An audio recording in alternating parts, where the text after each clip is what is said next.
Now, Tunisia is one of the most liberal nations in the Arab world. Abortion is legal, polygamy is banned, and wine is sold across the country. But since the ousting of President Zine El Abidine Ben Ali, Islamist politicians are gaining more clout, and some are concerned that conservative forces could move the country away from its secular ideals. Nazanin Mousheri reports. They are the same people who led the uprising against the previous regime. Bloggers, activists, lawyers, they say the core secular values of the country are now under threat. Nobody has the right to ask me to pray and to go to the mosques when I don't want to do it. It's my freedom. In this new era of freedom, Islamists can also participate and respond to these criticisms. Islam is a religion, not a political entity. Anyone's free to practice this religion. We are not terrorists. These are extraordinary times in Tunisia. There is a dialogue that would never have been allowed under Ben Ali. It was a dictatorship that would not tolerate dissent. But it was also a regime which reinforced a secular philosophy which dates back to Habib Bourguiba, the man dubbed the founder of modern Tunisia. 98% of the population here is Muslim, but Tunisia seems to have more in common with its Mediterranean neighbours than the Arab world. Abortion is legal, polygamy is banned, and alcohol is sold here openly. For secularists, the fear is that these values and laws are now under threat. This is the man secularists most fear. Rachid Ghannouchi, the leader of Ennahda, probably the strongest current political force in Tunisia. He told me his ideology is similar to Turkey's AKP. We have continuously defended the right of women and men to choose their own lifestyle.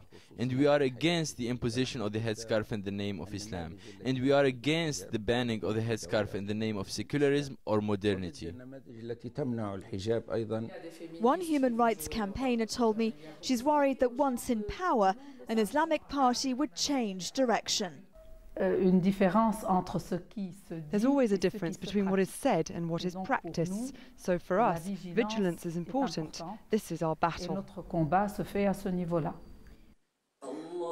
Ben Ali's regime targeted Muslims sometimes for just growing a beard or praying regularly. They, like the rest of the nation, have newfound freedoms. The dilemma is whether Muslims and secularists can now live in harmony. Nazanin Mousheri, Al Jazeera, Tunis. Nabila Ramdani is a French journalist based in London, joins us now live to talk more about Tunisia. Nabila, why do you think Islamist groups such as Renaissance are making a comeback? Why are they gaining more clout in Tunisia today? Is it because they're better organized? Well, first of all, because they were violently repressed under the Ben Ali regime. They were, of course, outlawed by the regime as part and parcel of the so-called war on terror, which was carried out in Tunisia in partnership with allies like the United States, but also France, which was a major partner in that fight against terrorism with the Ben Ali regime. So effectively, Islamic parties were banned from the political life of Tunisia, and it forced them to go underground. And it led to a very paradoxical situation where in a country where 98% of the population is Muslim, it was very difficult for a devout Muslim to go to the mosque, for example, on Friday, because it became routine that people who gathered in mosque were arrested, questioned, detained, blacklisted, and even tortured for being an alleged threat to the security of the country. Right. Do you think that Tunisia's secular ideals are under threat today? I mean, are people, liberals, right to be worried about the fact that democracy will bring Islamists, such as the leader of Ennahda, the Ghannouchi, to power and change the secular ideals that Tunisia has been used to until now? It is true that Tunisia is a very particular country in North Africa. As I said, because of the religious repression, a lot of its population actually fled to neighboring countries like Algeria, where there were more space for religious expression. And of course, under the Ben Ali regime, women were encouraged not to wear the headscarf. The Friday, for example, which is a day of rest in the Muslim world, was very much a working day in Tunisia. And so some people are concerned that the momentum that parties like Ennahda are gaining in Tunisia will be a threat to the secular nature of the Tunisian society.